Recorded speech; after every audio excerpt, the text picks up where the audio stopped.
Welcome to the New Author Podcast, a weekly podcast diary starring Jerry Evanoff and Rich Kacy. Join them weekly as they talk about writing, publishing, and marketing their books. And now, here are your hosts. Hello, everyone, and welcome to the New Author Podcast. Today is Wednesday, October 22nd, 2025. This is episode number 332. I'm one of the hosts of this podcast, Jerry Evanoff. Joining me, as he does each week, is Rich Kacy. And Rich, I've got, I'm trying to get my thing to work here. There we go. Okay. So I've got up in front of me on my TV, I've got the A-Team on. So if you see me every now and then looking up, it's because I love their fight scenes. They're fantastic.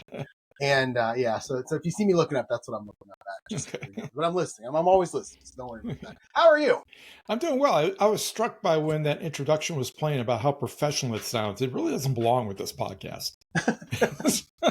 Well, I got a couple of ideas from a friend of the podcast and then a friend of me for the last 25 years, my buddy Brian, who suggested I do a few things to that theme to see if I can get you to laugh as the podcast starts. And I've been kicking around the ideas. I haven't done them yet, but I've been kicking around the ideas. So, okay. Yeah, so that ought to be fun.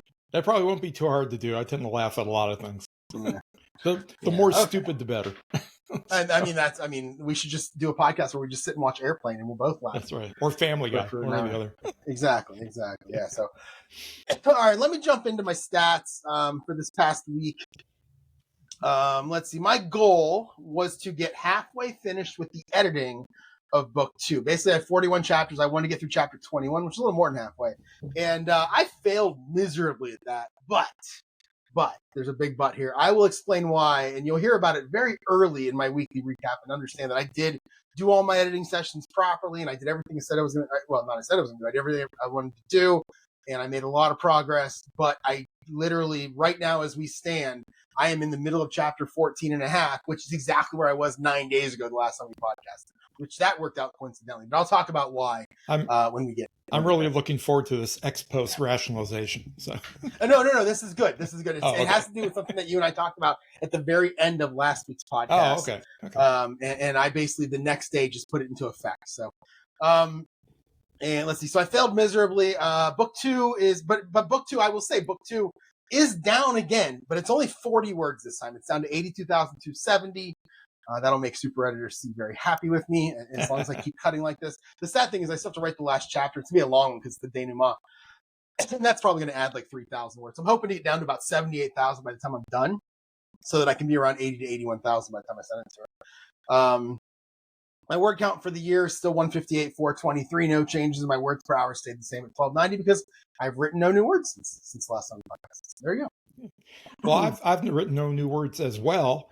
So I've got no change to either my total word count or the word count on the cozy mystery that I had been writing. But I did manage to work more on the outline for the new mystery, and it's about 75% finished. So, I'm all set for Novel November. And I'll talk a little bit about how I'm going to work that, because not only am I going to be gone for a week in November when I go up to visit my in-laws, but then I'm also going to be gone for a week at Christmas, where we're supposed, I guess December is supposed to be an editing time for whatever you write in Novel November. So I'm going to lose a week there as well. So I think I'm going to be starting off really quickly here in terms of the full writing. As it turned out, as far as I got, the 75% way through, it's roughly 7 beats per scene. And given that I can usually work about 2,000 to 300 words into a beat, maybe sometimes a little bit more. Right, 200? Oh, I'd say 2,000, yeah, 200 to 300 words per beat into a scene, sometimes a little bit more. I'm estimating right now that this story, since it's got 45 scenes in it at the moment, it's going to be pushing 80K before it's finished, kind of like your book 2 does. It's a little bit long. I don't know how I feel about that. We'll have to see what happens as it goes on.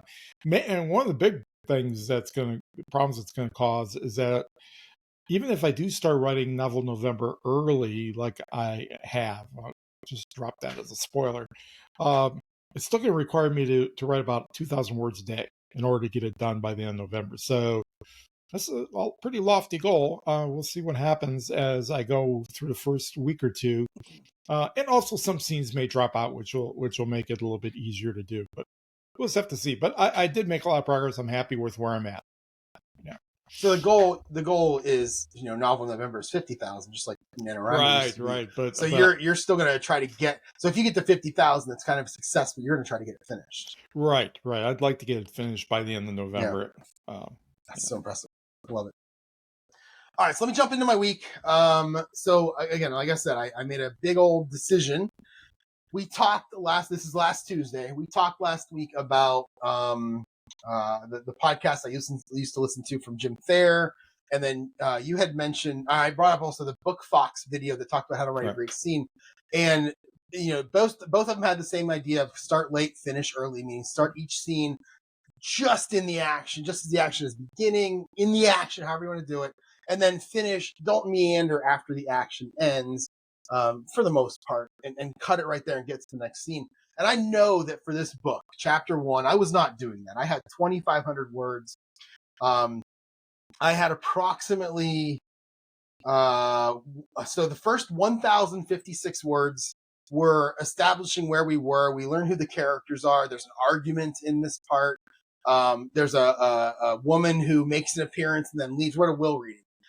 There's a woman who makes an appearance but leaves before the will reading starts. There's a stranger who appears at the back of the room and leaves before the will reading starts. We had an argument before the will reading. We had a bunch of stuff going on here. And I didn't like that. I thought to myself, well, in my head, it's like, I really need this for the scene. My main character's not there, so I got to show the reader what happened somehow. So I need to show this for the scene. And then at word 1,357, I start with, I, Emmett Lane, being of sound mind and body, blah, blah, blah, blah. And I was talking to myself, like I tend to do sometimes on my way into work, about this. And I really decided I'm going to cut the first 1,356 words, all that stuff that happened. I'm literally going to start the book with I, Emmett Lane, being of sound mind and body. That's the will reading. And then what I plan to do is I plan to take all those things that I cut and I put them into a text document in Scrivener called like things I cut from chapter 1 or whatever. I plan to mix those things in now as Sam is interviewing each of the people who were there throughout the book. So one person maybe saw the stranger at the back of the room, but somebody else didn't. Somebody can talk about the fight from their point of view. The person that got in the fight can talk about it from their point of view. I'm going to have Sam learn all these things throughout the book, throughout the process. And so I ended up cutting, again, 1,300, the very first 1,356 words, just cut them. They're gone. And we start with just the will reading beginning. So if you're the reader, you're learning first names. The lawyer's name is Alan Bryce Foster. You're learning his name right off the bat because he's the one reading the will. You learn some of the other characters' names, but you don't really get much about them. I didn't really go into descriptions about them. I literally just said Dexter stood up, that kind of thing. And then later on in the story, as Sam is doing his thing, that's where you learn more about them. I wanted the reader to kind of learn this stuff at the same time that Sam is learning this stuff. Right. So that's what I did. No, I like that. I like that opening line, or at least that first part of that sentence. What follows right after that? Does it keep on going, or? Yeah, it does. It's here, I can pull it up real quick. It does. That is exactly what happens next. Oh, the Scrivener is going to cover my outline here. Hold on a second. Well, it was yeah. Go ahead.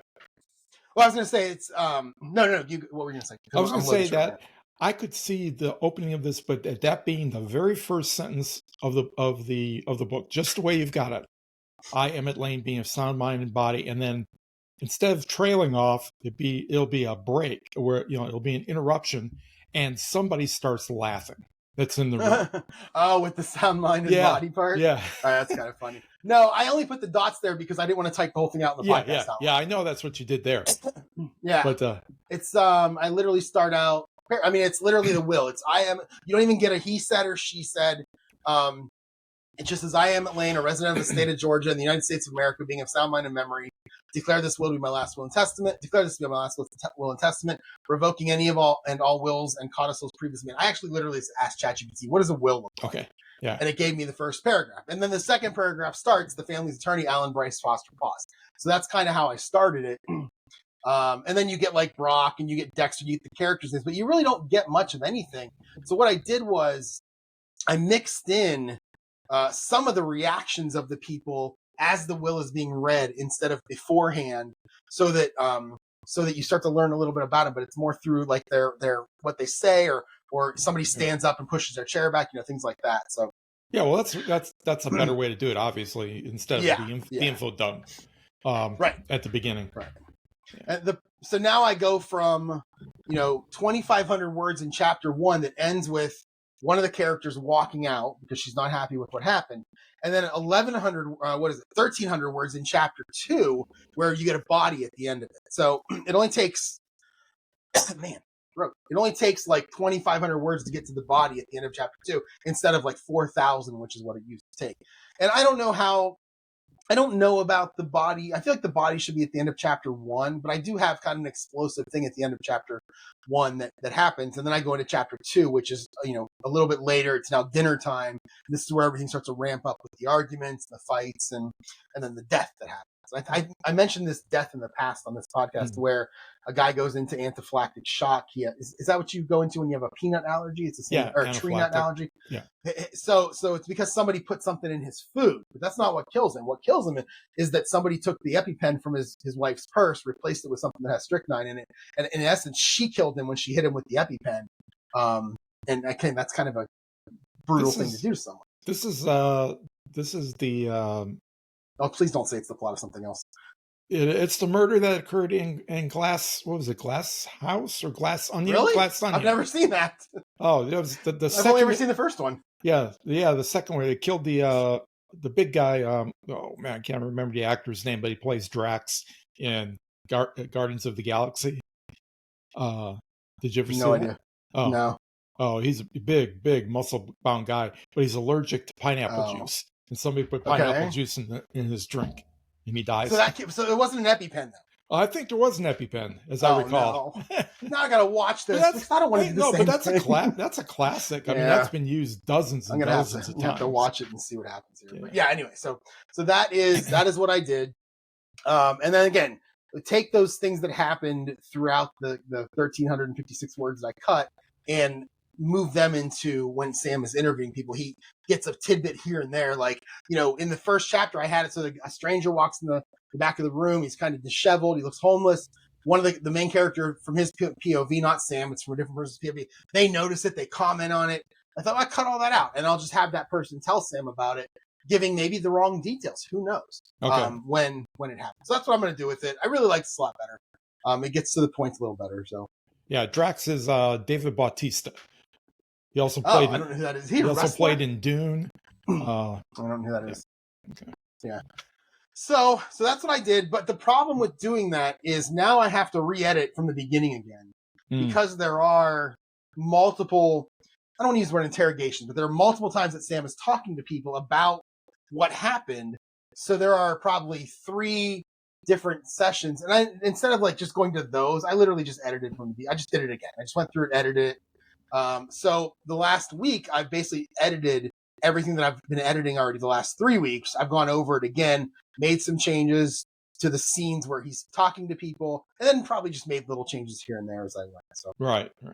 So that's why I got nothing done. And just coincidentally enough, I got back to the same spot Monday because I haven't done anything since Monday. So I got back to the same spot Monday that I was at last Monday at the time of this podcast. It's right in the middle of chapter 14. So and in actuality, you got a lot done, but you just pulled stuff from the second draft to the first draft. Yeah. Right. So. Yep.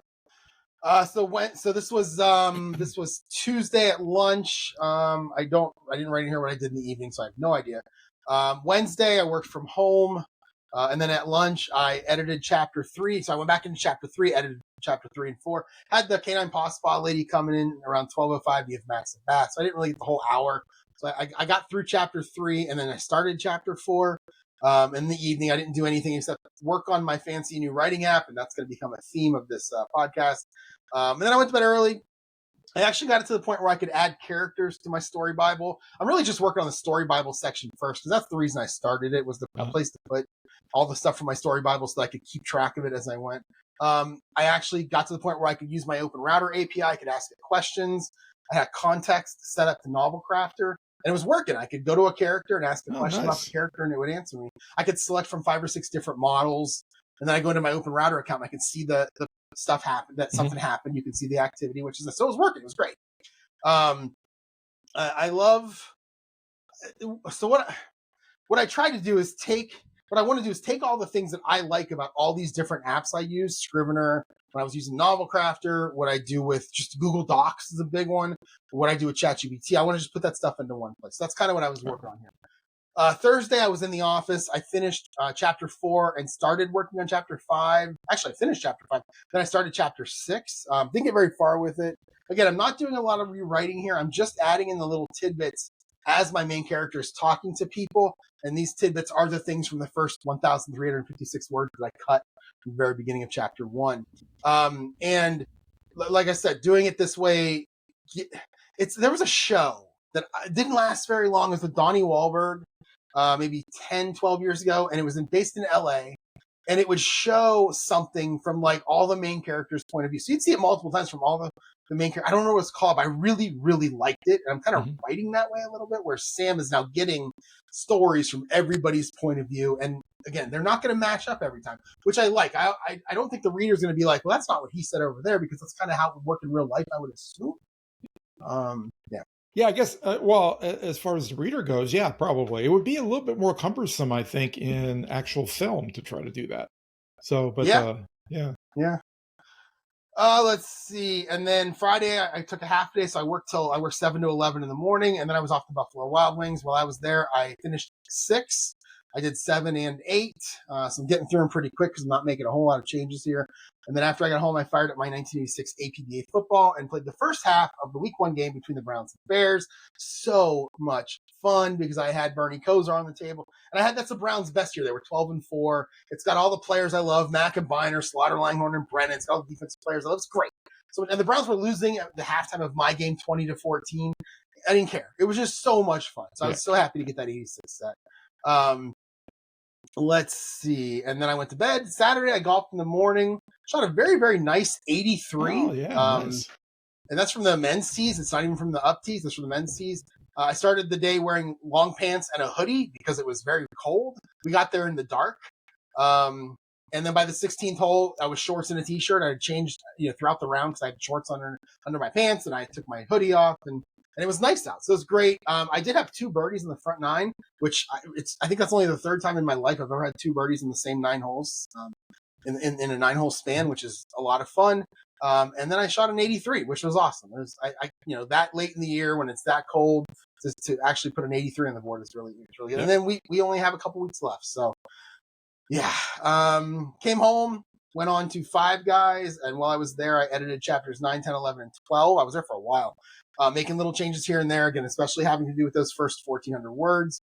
And then chapter 12 was a scene where Sam was talking to someone at the will reading. So again, I added lines where he could learn what she had seen while he was there. In the evening, I played some more of my football game, and then I went back to the writing project because that's what I do in the evenings. I'm actually having a lot of fun with it. Yeah, it sounds like you are. I will say, so Sunday I was up around 7:15. I actually slept in, which was nice. More than 8 hours sleep. That's rare for me. I worked more on my writing app. So I don't want to go to Panera until 8:30, and I woke up at 7:15. So I just kind of played around on the writing app for a little while, and then took a shower and got out of there. Let's see. So one of the things I said was I want to put stuff in there from the apps that I like, that I use, Scrivener and Google Docs and Atticus and ChatGPT and that kind of thing. The one app that I've never used is something for a story Bible. So I'm kind of making this up as I go. Mm-hmm. And you'll see that I made significant changes to it over the next few days, similar to what I did to my story where I cut a bunch of stuff. But I did go to Panera, and while I was there, I started and finished chapter 13, went on to chapter 14. Now, chapter 14 is a tough one. I have Sam, my main character, using something called SSS, spatial sequence synesthesia, which is what I gave him in the first book. And in the first book, this was big because I didn't want to make fun of this. I didn't want to treat it like a superpower. He didn't have a photographic memory. Mm-hmm. I want to legit treat it like what it really is. I didn't want to, insult anyone that may have it. Right. So I did a lot of research on it. Again, I did some a couple of years ago, but I did some more on it. In the first book, I have Sam kind of treating the shop floor at the plant as a chessboard, and he's kind of standing in the center, and he's positioning people as objects all around him, which is kind of what it is. In the book 1.5, he kind of thinks about the game Chutes and Ladders, because he's in a library that has 3 stories. So he's thinking about the pathways that go up and down and around the library. So I kind of treat it that way. And in this book, I had written this 2 years ago. I didn't really do much research 2 years ago on this, or enough of it to understand what it was. And I had this scene here as a photographic memory, and that's not what it is. So I really had to go through and work on this. I decided to stop before I got to this part. I kind of empty spaces before it and empty spaces after. So I knew what chunk it was in the middle of the story, and I left. I wasn't going to deal with that. I wanted to go home and watch football. So I wasn't going to deal with it there. Got home Sunday, and the rest of Sunday was interesting because I sat down on my computer at noon, and I didn't get up until 8:30, literally working on my app all day. Now, don't get me wrong. It was football Sunday. The Browns won, which is rare. The Steelers lost last Thursday, so to have the Browns win and the Steelers lose in the same weekend is really rare. And I had to get dinner, and I did my laundry. I stood up in front of my TV and watched football every now and then, but I was back and forth to the computer. I would type something into ChatGPT, hit enter, and I go watch football for 10 minutes, 15 minutes. Come back, implement the changes, and keep going. So that was what I did literally all day. And mostly just trying to figure out what's going to be on the Story Bible pages. Where did I talk about this? Did I talk about this on Monday? So there was a point, I don't remember exactly what day it was, either Sunday or Monday, where you think about any app that you've ever opened where you can create characters, right? You can you put their name and their height and weight and their job and their backstory. And there's like 17,000 fields. And I don't know if you've ever done one, Rich. I fill out like 3 fields. Yeah. And I don't care about anything else. Me too. So I looked at my screen, which had name, it had tags, so you can tag with different tags so we can sort on them. It had I don't know if I had age. It had like a current status, and then something else I don't remember what it was. Then I had like description. I had story events. I had items. Like I had a whole bunch of stuff on there, and I just kind of decided Sunday. I think it was Sunday where I was just like, yeah, I'm not going to use any of this stuff. I know how I plot. I know how I do this. I literally open Google Docs and I use boldface, underlined title. I don't even underline them. I just put boldface title, character name and their name, age and their age. And then I just type a bunch of paragraphs. And sometimes I might have headings above them and sometimes I'm not. That's it. It's just freehand type into a window. So I deleted everything that was in there except for like the name, the status, the tags, the AKA are also known as, there's one other category, I forget what it is. Then I put a physical description box and a description box and an other, and that's it.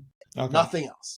So, and the reason I did that is because the description box goes to the context. If you type the person's name in the prompt, the other does not go in there. So if you want to make notes about your character, if you want to type things you want to do with them later on in the series, things that you don't care about going into the AI, that goes in there. The physical description box was something I started working on later that evening, which was, it would be nice to be able to go, I don't really want to search for an actor or an actress or a picture of one of my buddies who is going to be this character. I just want AI to generate me a picture. Yeah. So you type in the physical description box and then you click generate and it gets you a picture. Right. I could not get that to work. ChatGPT claims it should work, but I could not get it to work. So I put it on the back burner for now, but I'm going to go back there. I think it's a really good idea. Nobody else has that. So I'm going to. In order for that to work with ChatGPT, don't you have to have the DALL-E plugin? I don't believe you need a subscription for that anymore. Oh, okay. But I still think you need to have the plugin available. But I'm not certain about that. If you go to OpenRouter.ai and you go to models, I think it is, and then you filter by image, there are models here. OpenAI, GPT-5 image mini, G5 image, okay. Gemini 2.5 flash image, Gemini. Those are the 4 that are in. Okay. So those are the 4 that I tried with, and I think it's in my app, the code. I'm not calling it correctly, and I just could not get it to work. I will go back to it. I was just spending way too much time on it, and I wanted to continue on, so I'll continue. So everything's working now where you can click on a character, you can ask the AI about the character, and it gives you, if there's a lot of information there, you can get that information. It's perfect. It's great. I'm so happy with where it is right now at that point. So that was throughout my Sunday. Just to give you a quick fantasy football update, Rich, the 2 $1,600 Vegas auction drafts. I'm not going to give any details because of karma, and I don't want to get put out in the universe. But let's just say they're doing well. They are doing more well than they were last week when we talked. Did you have Jahmyr Gibbs this weekend? I do not have Jahmyr Gibbs. No, I do not. I do have him on Ross St. Brown though. So. Okay. the Sun God, which is a great nickname that I don't. I know it really is. Yeah, it's a great nickname. Anyway, so his brother's name is Equanimous St. Brown. Yeah. And he has another one who I don't think played who has a name like that too. It's great. I love it. That whoever his mother, she should be creating character names for my characters. Yeah, those exactly. are great. Anyway, so now we're on to Monday, and I decided on Sunday I was going to go into the office Monday. This was 2 days ago, and I had been going Wednesday, Thursday for a long time. But let's just go Wednesday. Let's see how quiet it is, or let's go Monday. Let's see how quiet it is. Let's get it over with. Let's get it over. So I don't want to go in Tuesday or Wednesday, which is great. I saw the weather was going to be kind of crappy today, Wednesday, and it was. I'm glad I didn't have to drive through it. A little rainy, a little cold. So very happy to go in on Monday. I did at lunch open up my personal email. I'm sorry, my Jerry Evanoff email to see an email from Dave Chesson at the Kindlepreneur.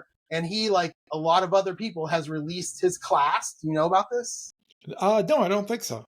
He released the course, the complete, this email title, the complete self-publishing course I've been asked to create for 12 years. And I started to wonder about this before I talk about the course. I'm wondering about this. A lot of these people that are writers who we know as like speakers or whatever, the names that we know from 20 books, mostly 20 books actually, they go release classes. Mm-hmm. And I'm wondering, like, is that where they make their money? Like, are they selling books, but like, or maybe not that much, and this is where they all make their money? I'm going to buy this. I'm telling you right now, yeah. I'm going to buy this. Yeah, I think you're right. They do make a substantial.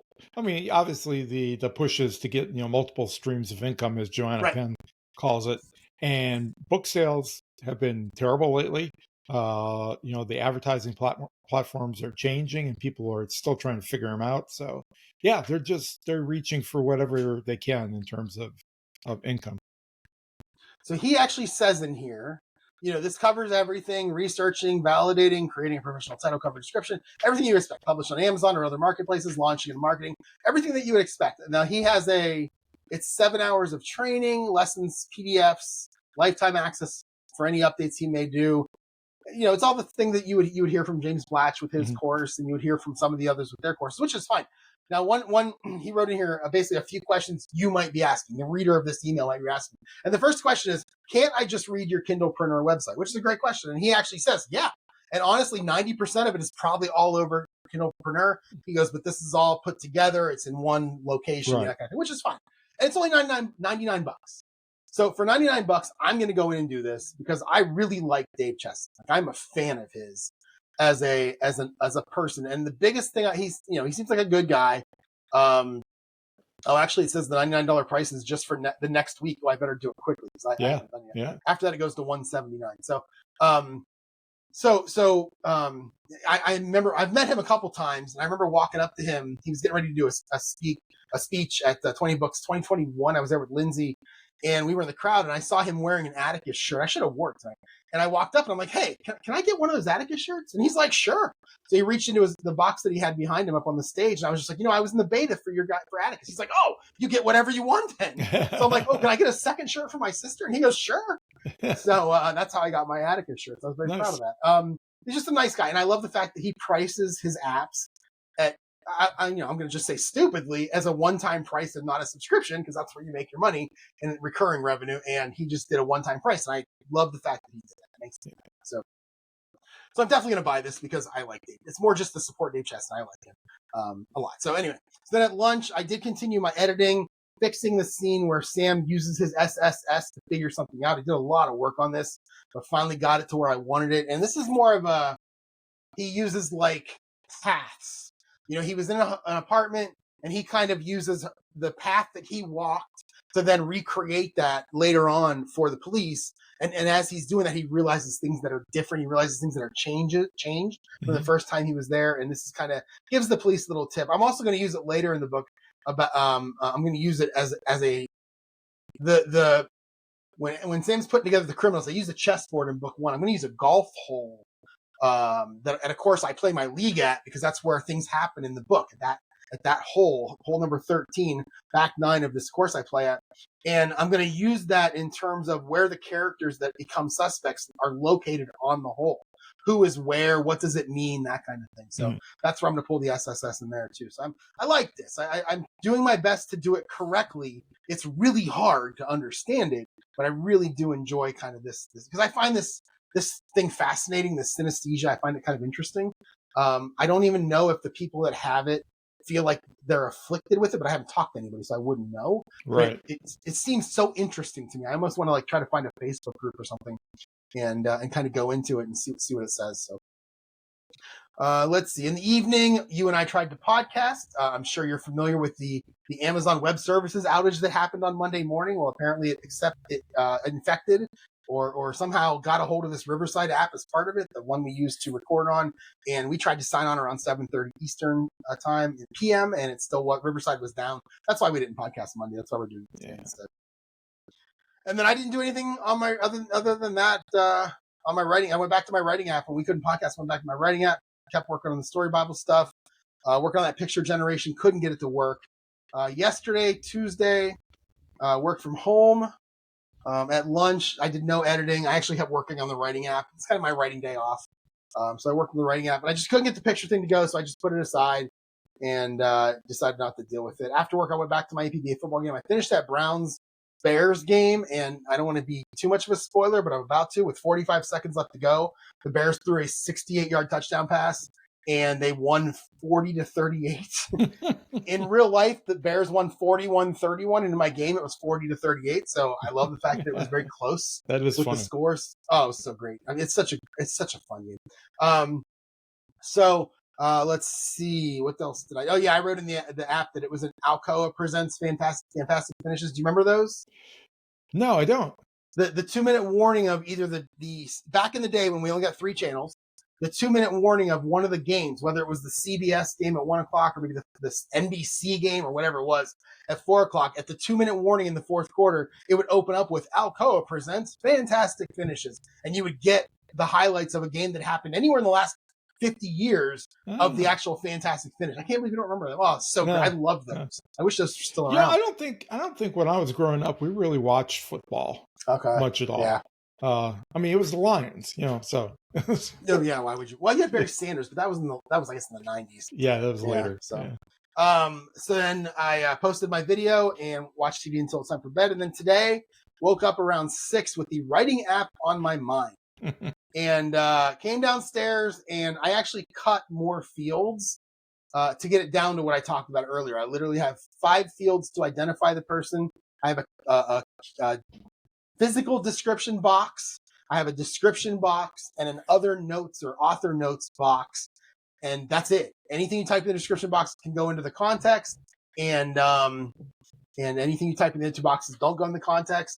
And I did right before we logged on here. I made it so that I could type, Sam, and tell me something about Sam and Danny, and any name you type in there that matches the names in the grid. Mm-hmm. This is very similar to Novel Crafter. Will actually send their description boxes to the AI, so you don't have to like specify what to send. It just grabs whatever character you put in there. It just grabs the description box and throws them in there. And all I really have left for this, as far as I can tell, is I do want to have, right now you can create characters. I want to create locations and objects more than just characters. Mm-hmm. And I also want to make it so you can this is something that Novel Crafter doesn't do. I want to make it so you can automatically assign characters to books in the series. And then that way, when I open up a book that's going to be written like book 6, it'll give me the characters in book 6, and it won't mess with any of the other characters. But you can do that in Novel Crafter by doing tags. Right. I want to automatically do it myself. I want you to, when you create the character, you can assign them to whatever books you want to assign. Okay, so and after that, I think I'll be done with it. So you're going to assign them ahead of time before you write the book. Yeah. Okay. Yeah. Because I've already done the first draft of all the books, so I know who's in what. Okay, yeah, but in the future, you would have to decide what characters are going to go where. Right. Yeah. And I think I'm going to use this next year, because when we talk about our word goals for next year, even though I really should be editing a lot, I don't want to not write something. So I have a couple of books in mind that I might want to write that have nothing to do with this series, not even in the genre. They're completely different things. And I might want to try to use this to do it, just to see how that comes. I'm going to beta test it myself, basically, as I go. So the next thing I work on, as soon as I get the Story Bible part done, which should be, probably by the end of the week, then I'll go in and I'll start the plotting tool next, the plotting tool for me is literally just a chat box and basically the what Google Docs looks like. because that's how I do it. I literally just paste in there. And then what I would do is I would make it, if you put like chapter headings, like chapter 1, chapter 2, when you go into the writing doc, those chapters are just automatically created with the summaries inside them. And then you can start writing inside them. So that's probably what I'll do. So, and that was it. I came back here. We're podcasting. I'm watching the A-Team. And then I'm going to, after we're done, I'm going to post this. And then I have to get up at 5 to go to work tomorrow. So I probably won't step very late after that. Yeah, busy 8 or 9 days there for sure. My week last Tuesday, I didn't have to go to the library till noon as normal on a Tuesday. But instead of getting something useful done, I ended up taking Tammy to her eye doctor appointment that she had that morning. Yeah, it sounds useful. Yeah, I don't know if I mentioned this before or not, but it turns out that she's got a rare genetic condition that shows up when you get to be older, and she's one of only like 500 people in the United States that has it.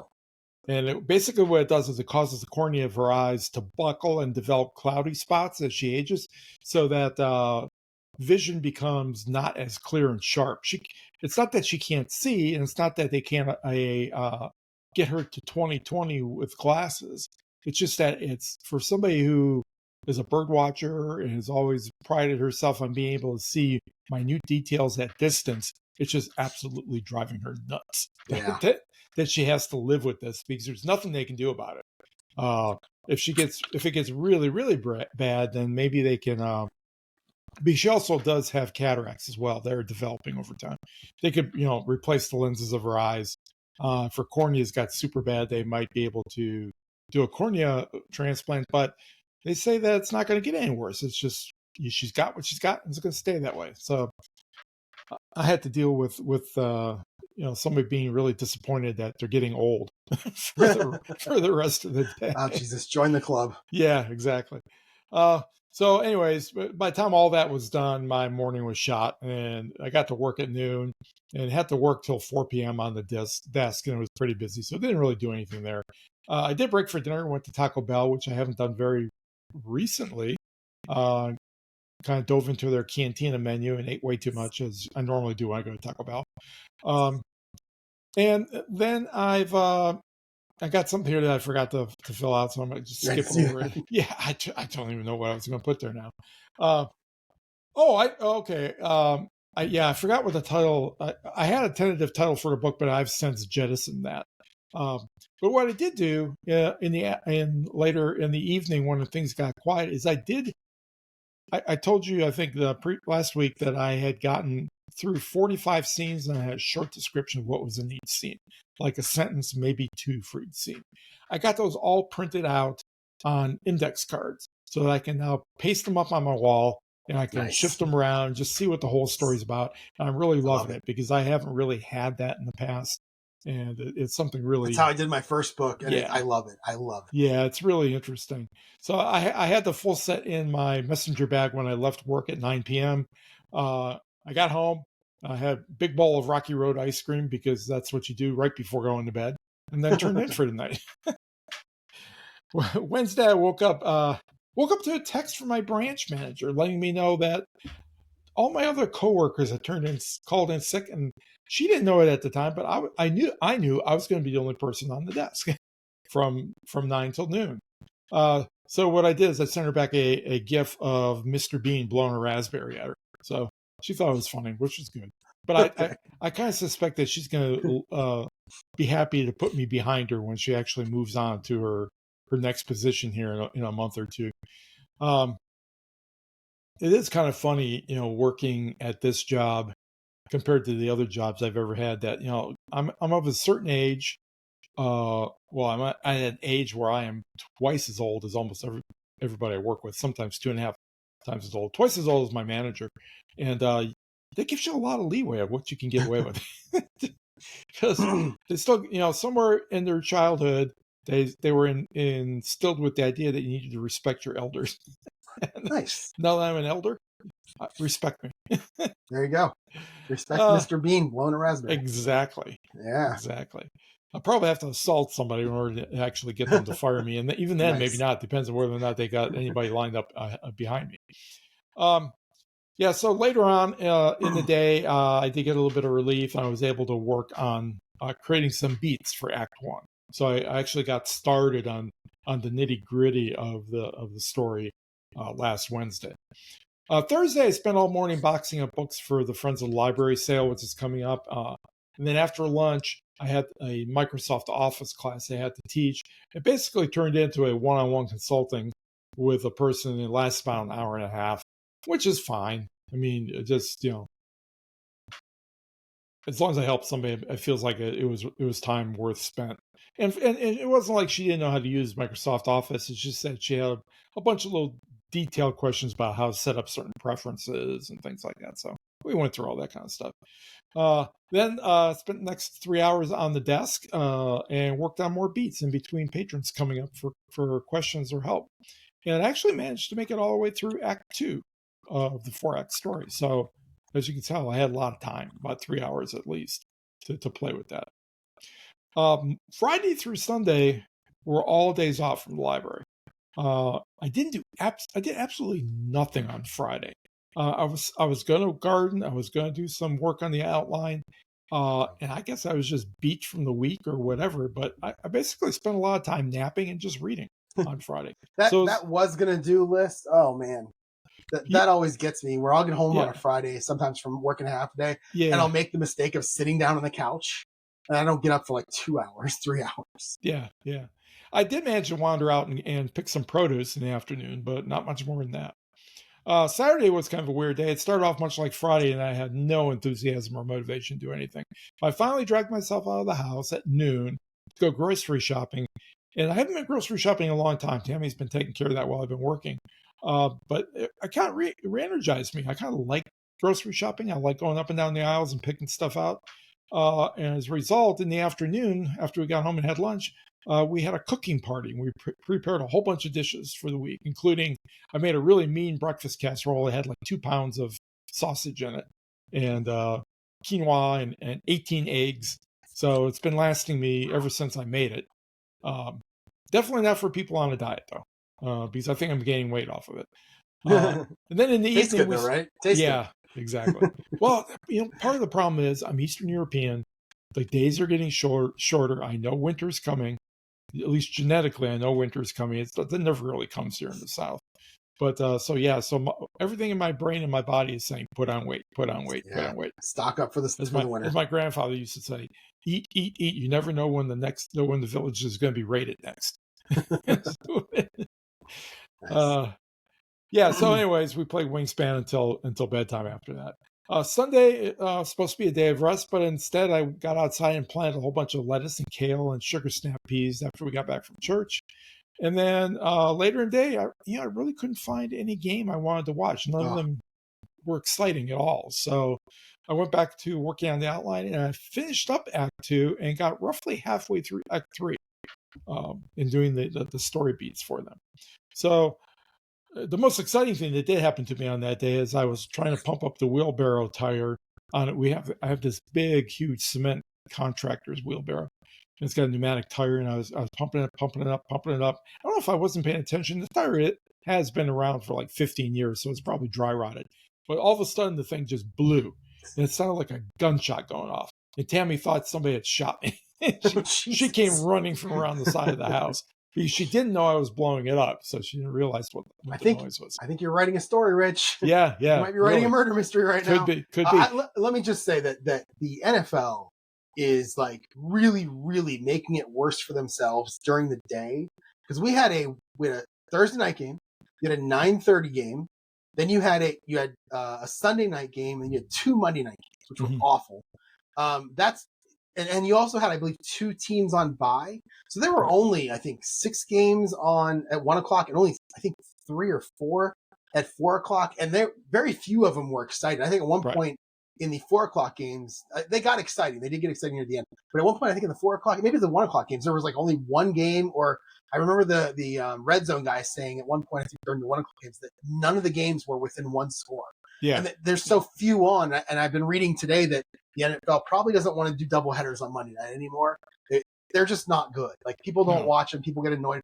This time, the one I wanted to watch started at 10 p.m. Eastern Standard Time. Well, we have to get up to work the next day. And it's just like, what are they doing? So, the games this weekend were pretty terrible. Right. And it really annoyed me this past Monday that, I got home from work and we couldn't or we weren't going to record because of the AWS outage. And you asked me earlier, texted me whether or not even wanted to try to record since the Lions game was going to be on.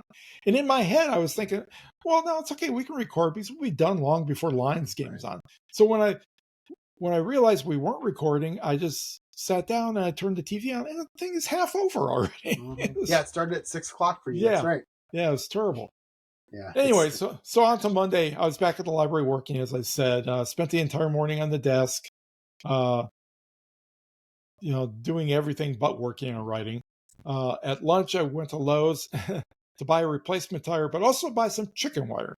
Because when I woke up Monday morning, all those peas and lettuce and things that I had planted on Sunday, some animal, maybe a possum or a raccoon or maybe even an armadillo, because we do have armadillos around, had dug up a bunch of the stuff that I had planted. So I had to build some chicken wire cages to put over the top. So since we weren't podcasting, that's what I did. I sat on the living room floor and just built these cages while I was watching both the games on Monday night. There you go. Yeah. Much later, I continued to work some on the story beats, and I finished up most of Act 3, or just before the end of Act 3. Thought about going on to Act 4, and I think I said here in the outline I did, but I actually didn't. And yeah, I can see this outline. I don't know what I was doing. I was thinking it was hallucinating when I was writing this. So anyways, I was happy to get those cages done, and although it's pretty much like closing the barn door after the horses gotten out, but still. Tuesday, I have the morning off. I usually get up and try to do something, but no, we slept in until 9 p.m. or 9 p.m. I wish it was 9 p.m. 9 a.m. And then we just kind of slowly made our way through breakfast, and by the time I had showered and gotten dressed, it was ready to go to work. Time to go to work. So I got to the library.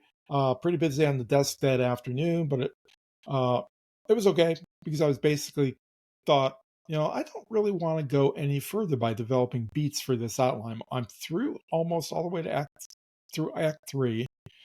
So I'm kind of into the climax, probably about halfway through, maybe a little bit more.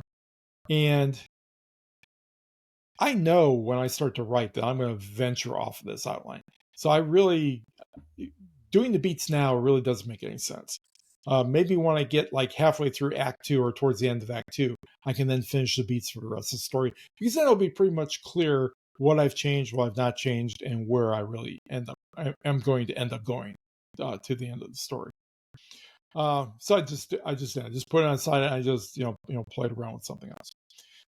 After dinner hour, I was back at the desk on Tuesday and spent an interesting evening because, well, number one, somebody had stolen some AirPods that a patron had left behind. And the patron had tracked them because they had tracking on for them and found they were in the library, the tracking device says. So we came back with the phone, and it pinpoints, I don't know how good the radius is on that, but it showed us where it was at, and we just couldn't find them anywhere. So then he went home, and then about half hour later, he called to say that no, it's now telling me that they are at this address, in town. So somebody did pick them up. Apparently, the app doesn't refresh that frequently. You probably force a refresh, but I doubt if he did. So I don't know what he's going to do with that. What I told him what he needed to do is go to the police station and file a report, because since you've got an address where they're at, and he can tell from the app that they're actually being used, that the police may actually do something about it. Right. I don't know if he will or not. I hope he does. But the other thing interesting that happened is that I spent a better part of a couple of hours off and on helping this older woman. I say older, probably about my age, who came in and wanted to. The first thing she wanted to do is to see if I could find out for her or help her find out whether or not she was legally married, whether or not the license had ever been submitted to the parish, and that she was married in like 2012. So I said, well, I didn't know if we could do that or not, but it turns out we could. I figured out how to do it. Found out that, yes, she was legally married. And then she tells me, well, I need a copy of this marriage license, which you can't get online. You really have to go down to the clerk of court to get, because I want to file for a no-fault divorce. I go, okay. And the thing that brought me up short was she's telling me all this while her husband is sitting right next to her. Jeez. But as it turns out, she never was explicit about what they were doing. But she did tell me that he has Parkinson's and Alzheimer's. Right. So my guess is what they're doing is they're playing the financial game where, if she divorces him and they can wait 5 years before he actually has to go into long-term care, that Medicaid will then pick up the tab for his long-term care. But otherwise, what Medicare does is it looks back when you go into or apply for Medicaid, not Medicare, Medicaid. They do a 5-year look back window, and if they see any assets have been transferred or anything major happened, they claw back that, and you have to basically spend down all your assets before they'll take over. For a minute, I thought you were writing another story there for a minute. Well, yeah, I mean, it really is. It's actually kind of sad that it works that way in this country, but that's the way it works. So the whole thing was as strange as it sounds, especially since they were very much of the people, as they say in Britain. So they were very much rural Louisiana kind of people, and didn't really understand a whole lot about what was going on. This morning, having decided that I'm not going to do any more story beats, I figured, well, I might as well full on and be rebel and just start writing the story. So I did. I didn't have much time. It was later in the afternoon, just before I came home. I had like about 45 minutes or so. I managed to get the first 400 words down. Like you, I'm not starting in the middle of the action, so at some point I might have to go back and cut some of these 400 words. Although I will say that I probably less than 75 words in or so, we're already talking about 2 bodies. But the bodies are up on a whiteboard in the incident room at a homicide unit. So something has happened in the past, and so it's not just all background, but it'll be interesting to see. After dinner, after we get done recording and I have dinner, I'm going to try to sit down for another hour or so and see if I can push to that 2,000 word mark on this. Oh, nice. And at least make it for the first day, 2,000 words. And that was my 8-9 days. It was busy. I got a lot done in terms of the story. Got started on writing the story, so I was pretty happy with it. As far as running things on my running list of future things to do, I have decided to branch out in my creative endeavors. I'm going to go back to painting. In my life, there's been periods where I have done a lot of painting, primarily landscapes and things. I decided I want to pick that up again. And one of the things that triggered that was somebody had donated to the library a bunch of books. In there were a bunch of books on painting, but even more importantly, was tons and tons of painting supplies, including lots of canvases. And the canvases are blank canvases, and those are things that are usually pretty expensive. So, I scarfed all that up for myself because Friends of the Library doesn't want that kind of stuff. And I'm going to start here in the next week or two, start painting again. Are these? And if I trivialize this, I apologize. Are these like the Bob Ross style paintings, or is it different? Essentially, I mean, that's the landscape paintings are kind of like the Bob Ross. Bob Ross basically, he did 2 things. Number one, he made it okay for people to just play around and not worry about how much it looks. But number 2, he showed some of the very basic techniques of painting landscapes, being how to get certain kinds of shapes and how to make sure your lighting was correct. So basically, that's what about. Yeah, my dad went through a phase in the 80s of watching Bob Ross. We went to hobby shops. He would buy that stuff all the time. Nothing ever came over. That phase happened. But on the other hand, I also like painting abstracts, and I've done a lot of abstract work in the past. One of which, it's hanging right here. And I don't know if this will show up on the camera or not, just because. If you're out watching on the YouTubes? Yeah. I can see most of it, Yeah, you can tell. It's basically like a void of some kind. And I started off and going, I'm going to make a rose right in the center. And you can kind of see the petals there. That, actually, yeah. Yeah, and then I decided, I like the way this looks. I'm going to do the entire canvas like this. Right. And that, so yeah, I do stuff like that sometimes. Okay.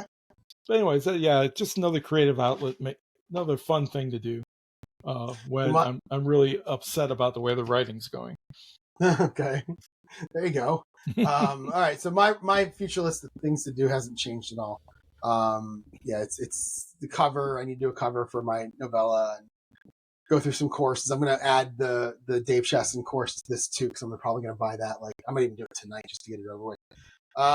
Drawings. I need to do something with book 1, 2, and the 1.5 now. Just to get that. This isn't. I don't have to do this, but I really want to. I like the idea of having some kind of a map style drawing. I love maps. So some kind of a not childish, but also not professionally done. Just something that looks like it's sketched almost by somebody, by one of the characters. They sketched a map while else was happening. Maybe my main character. Actually talking that through, I kind of like that. So I need to do that at some point. And I keep seeing these Instagram ads for books. I just want to.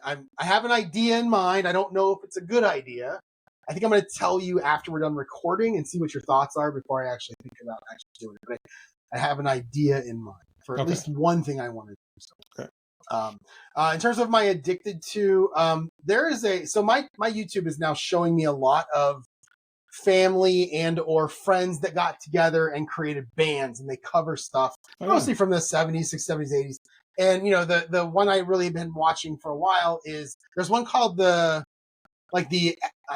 Average Dad Jam Band or something like that, and it's great. They get Kristen Bell sung with them. Weird Al came in and did something with them. And I think the guy who sings like the lead singer most of them, I think he might be an actor. He looks so familiar to me. That's a good one. And there's some other ones. There was I talked about a group called Top Darts last year or earlier this year. They were college kids and they were really good. And lately, and then there's the one that I started it all for me, which is I can't even remember their names. And it's a family. It's a mom and a dad. The mom does the camera work. The dad plays the rhythm guitar most of the time. The son, he's probably 15 or 16, plays the electric guitar. He's really good. The middle son, he's probably 13 or 14, plays the drums. And then the little girl was like 5 when they started. And now she's probably 10 or 11, and she's playing a bunch of instruments and singing. Like they're really good. But the one I've been watching lately is called Mission Souls. And I think they're really popular. They have huge following, and it's literally a family. It's a husband who plays the bass. The mom, she doesn't play any instruments, she sings, and she's fantastic. And then there's 3 daughters. One plays the electric guitar, one plays the rhythm guitar and sings, the other one plays the keyboard. And there's a son who's 11 and just crushes the drums. Okay. And I just like watch. I don't know why. They're just so good, and they're so impressive that they can all be as good as they are at the stuff at their age. So it's called Mission Souls. Look, I'm going to have to look that up, because maybe I'll start getting some of that kind of stuff in my feed, because my feed has been crap lately. I get a lot. I mean, I'm half tempted to open it now just to see if anything is what's suggested to me. But it's like every other video is an AI production. Oh, see, I don't get very much of that. And if I do, and I can tell it's AI, and as much as I love AI, I immediately block the channel. Oh, maybe I should do that. I'll immediately block the channel because I don't want that stuff. Yeah, I like seeing the people on the I don't know why that on the screen. That never occurred to me that we could block channels on YouTube. But yeah, sure. Yeah, so the next one that comes out is today at 9 p.m. Eastern, and they're doing "Sweet Child of Mine." Oh, and they have such great voices. My favorite one is they did a song. Oh, what is it now? Oh man, now I can't remember what it is. It's I love Roxette. I don't know if you remember Roxette. They had 4 or 5 or 6 really big hits in the late 80s, early 90s. They're from Sweden, and they're really good. It's the male and female both sing lead. Unfortunately, the woman Marie Fredriksson, she died 20 years ago from breast cancer. But they're so good, and they have a song called "Dress for Success," and I love it. I remember it was in the radio all the time, and it allows both the mom and one of the daughters. The daughter, I think, is 11. Maybe 12, and her voice is amazing. But they do, I'm looking at now, they did "Alone by Heart," "Take a Chance on Me" by ABBA. I just mentioned Guns N' Roses. Here's a Deep Purple song. Like, they're all over the place, and they crush every song. So yeah, I would say look up Mission Souls if you like that. And if you like the covers and a lot of hard vintage rock there. Oh, exactly. Yeah. It's so good. Yeah. It's so good. So that's my addicted to. Okay, well, my addicted to, at the time that I wrote this down, which was Monday, it was still ice cream but I haven't had any ice cream since Monday for two reasons. Number one, I have started gaining back some of the weight that I lost, and I don't like that. But number two is I finished that gallon of Rocky Road, and I really can't. Thank God. I just can't go on to something else after having Rocky Road because nothing else would compare. All right, so coming up for me, we got 5 days until we podcast next. So tomorrow I'm in the office. I will work on editing at lunch. I'll be on chapter 14, try to get it finished, then go into 15. Saturday or Friday, I'm going to work half a day. I'll do 7 to 11 at work, and then I'll go somewhere, probably Buffalo Wild Wings, and do some editing for a couple of hours. Then I'm sure I'll play my football game. I've already got the next game set up. I've got the 1965 AFL Denver Broncos and the Buffalo Bills set up. So we're going to have Jack Kemp, the eventual governor. I don't know what he was. Was he a governor? Yeah. Jack Kemp. So he's the quarterback for Buffalo against Mickey Slaughter. And a presidential contender. Okay, there you go. So he was Buffalo's quarterback. And you get ranked in this game from 1 to 5. And Jack Kemp, he was a 5. So he was one of the best quarterbacks in 1965, which is kind of fun to play with. Was he a governor or was he a senator? I have no idea. Yeah, he may have been a senator. A politician. Yeah, it's been a while. It's like 20-some years ago. Yeah. So I'll Saturday I have Saturday I have a 7:36 tea time, which will probably be dark when I get there. But right now I know there's going to be 2 of us. There might be 3, maybe 4. I don't know yet. But this has the potential. It's going to be 50 degrees in the morning. It's probably going to be colder than that in the morning. It's only going to be like a high of 56 or something on the day. So this potentially could be the last golfing of the year. Because the one of the guys that works here told me they wanted to be open until November 3rd, which would give us one more weekend. But it's going to be cold the following weekend, so who knows what we're going to do here. So we definitely have Saturday. It's cold, but it's not frost cold yet. So right, we don't get delays, which is good. So come and then I'll go somewhere, probably Hothead, and continue to do the editing, and then I'll play my football game. Sunday, no golf in the morning, and thank God no football in the morning. I'm tired of this 9:30 stuff. It just destroys my whole day. Yeah. So I will go to Panera and I'll be able to sit for a while. Like what I usually do, I bought this funky thing for my new phone that I can take it, like this, and then I can set it up like that. Yeah. And I just put the game on while I'm writing at Panera.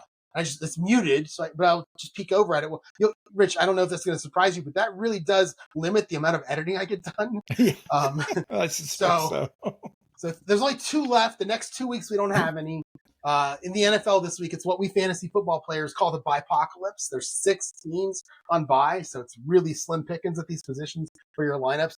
But there's nothing 9:30, and I think there might only be one Monday night game. So that could look for a good 1 and 4 o'clock set of games on Sunday. So I'll go to Panera, continue the editing, come home, get ready for football, and then just probably sit and watch. I'll probably work on my app at the same time while I'm doing that.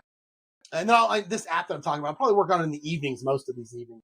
Tomorrow I am going out. Tomorrow's Thursday. I'm going out after work with some of the ex-coworkers when I worked at Parker Hannifin. We used to meet like every 6-8 weeks, and we haven't met in about 7 months. So we're all getting back together tomorrow after lunch. And then Monday, I think I like this Monday in the office thing. So we have about 70, I think I counted, we have 71 cubicles in the middle of it's a big open office. You have cubicles, so you have walls. And then there's offices on both sides. And I think Monday there were 11 people in the building, and I think 8 of them were in offices, and 3 of us were scattered among the 71 cubicles. It was so quiet. Oh, wow, it would be quiet. Yeah, it was wonderful. So I think I'm going to go back in on Monday again. And I'll edit at lunch, which is good. My goal for this week is the same as last week because I didn't do it last week, and that is to get halfway through the book, get through chapter 21 with the editing, and then I just added while we were talking here to get my story Bible portion of my app done also, so that I can move on to the plotting section. So those are going to be 2 goals for the week. That's a lot to do in a short week because in 5 days. Yeah, you know what? Yeah. Now that you're saying this, I didn't think about it only being 5 days. I'll keep it and see what happens. Okay. Well, this coming week for me, tomorrow through Sunday, I'll be working. So writing when I can at work and just striving for that 2,000 words per day average.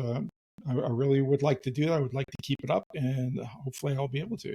I do have some tech support hours tomorrow. I have 1 person signed up, but hopefully that shouldn't take too much time. My new supervisor will be coming tomorrow for her first day.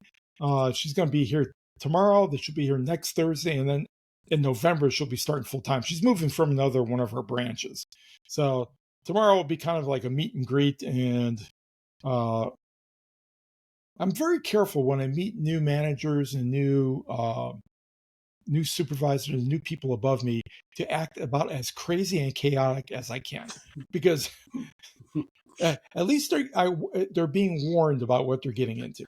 Let them know. Yeah, absolutely. Yeah, so, don't try to fool them at all. That's right. In fact, I met the library system director today for the first time. She was in our branch for a meeting, and the meeting hadn't started yet, and I saw her in there. I never met her formally, so I went up and introduced myself, and she was sitting right next to my current branch manager, who's leaving us and moving up into administration.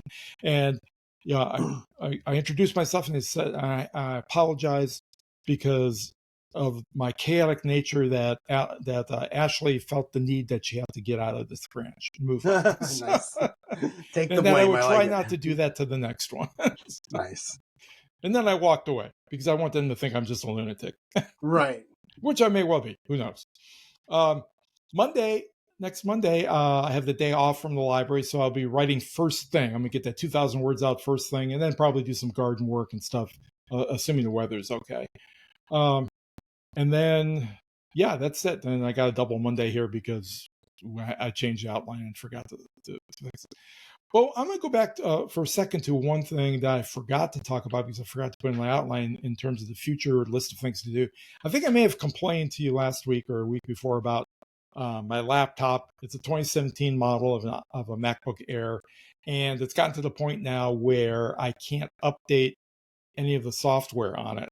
Like the browsers and well, I can't put the operating system on because it says it's just out of date and it won't handle it. Well, I found a workaround.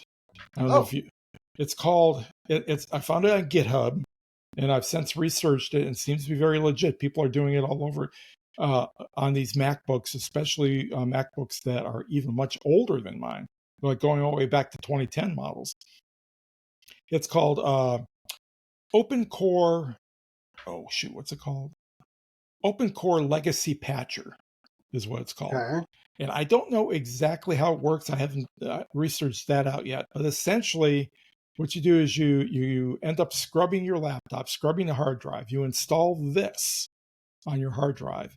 And what it does is it emulates the hardware and the drivers and things that the new OS X needs in order to run, and that all these new programs want to see. And supposedly it works seamlessly. So I'm going to give it a try and see what happens. I'll back up my hard drive and just go with it. And if I get another, well, some people are getting, if this one person did it on their 2010 and 2012 machines, and they're still running like fine. So, oh wow, okay, yeah. So it'll be interesting to see if it works, and to actually figure out why it works on a hardware level.